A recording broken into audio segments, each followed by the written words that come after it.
Juvenile Injustice, JJB sends 29-year-olds to custody for 2005 crime. In April 2019, a Juvenile Justice Board in Delhi punished three 29-year-old men for sodomy which they had allegedly committed when they were 15. The JJB sentenced the three to be kept in protective custody in a place of safety which is located in Majnu Tilla in Delhi for 6 months. According to child rights lawyer Ashish Kumar, the case is of the year 2005 when there were no provisions for keeping the juveniles in institution after they attained maturity. Under the JJ Act, there are provisions wherein juveniles can be awarded community service, counselling, etc. In this particular case, all three are already reformed.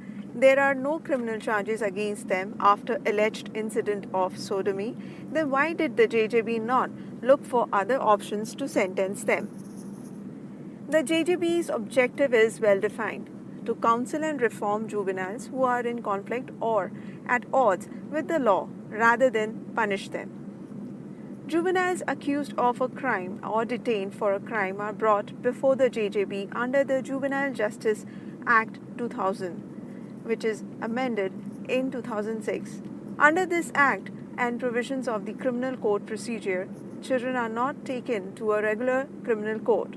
The purpose of a separate court is socio-legal rehabilitation and reformation and not punishment.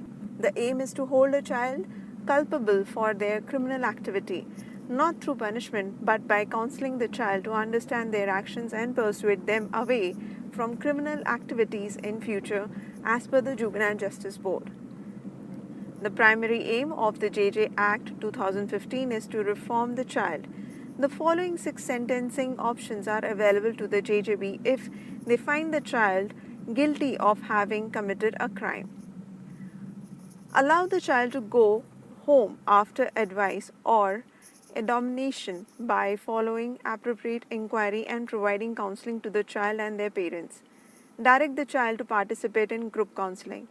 Order the child to perform community service under the supervision of an organization or an institution. Order the child or the parent of the child to pay a fine.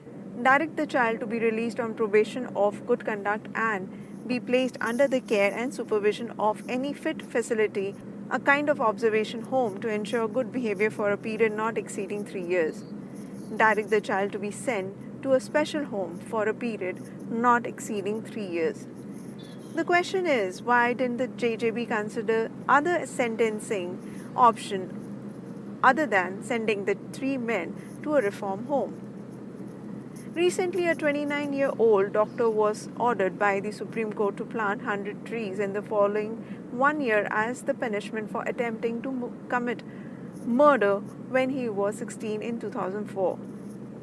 Solomon S.K., a doctor from Murshidabad in West Bengal, was sentenced to 3 years imprisonment by the JJB, which was upheld by the Calcutta High Court.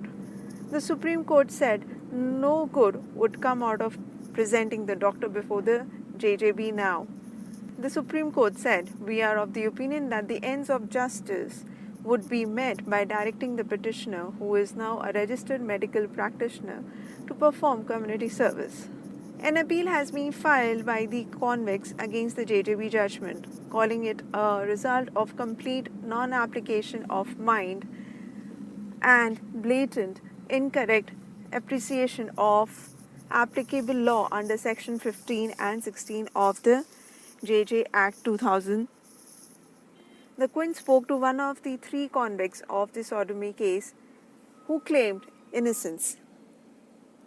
He said that out of the 3 convicts, 2 are married and one among them has 2 children as well. Since the incident took place in a school, the 3 accused were not permitted to continue studying there or, for the matter, in any other school. According to one of the convicts, "I have been fighting this case for 15 years. I couldn't continue my studies. I don't have a job because nobody was ready to give me a chance. Nobody could ignore my past. I got married 6 years ago but could never tell my wife about the case because of the fear of losing her. I work as an air conditioner repair mechanic, and somehow run my house with my father's support. The 29-year-old convict added that he will continue to fight the case, which might take a few more years. According to Kumar, sending these three accused to custody might have an adverse effect on them, since these people are already reformed, which the JJB could have cross-checked through administrators and could have opted for any option apart from sending them to custody. Under the Juvenile Justice Act 2000, a convict above the age of 18 was to be released at any cost. Section 15 of the JJ Act 2000 was amended in 2006, making a provision to send a juvenile over the age of 17 to a special home or place of safety. The convict's petition to the Sessions Court against the judgment of the JJB claims that the amended JJ Act of 2006 does not apply to his case as the crime was committed in 2005.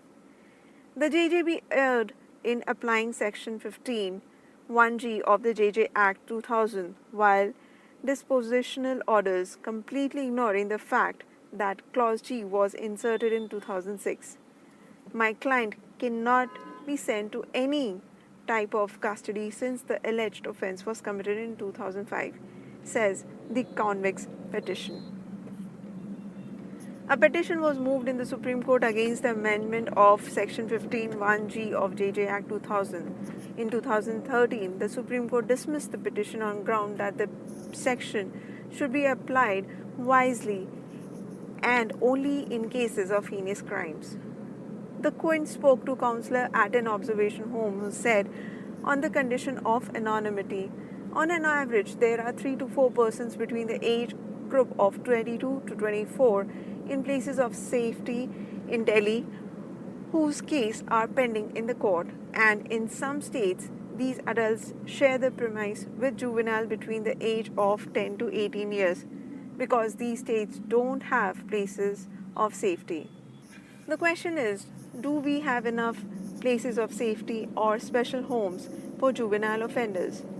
As per the data made available by the Ministry of Women and Children Development till March 31st, 2017, there were 316 observation homes and 11 places of safety in the country, which means there is not even one in some states. There are 39 special homes and 54 observation homes.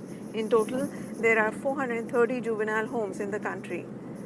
The National Crime Records Bureau (NCRB) data, which was released in 2017, revealed that in 2016, 12,272 juveniles were convicted and 44,171 apprehended, of which 32,577 juveniles were between the ages of 16 and 18.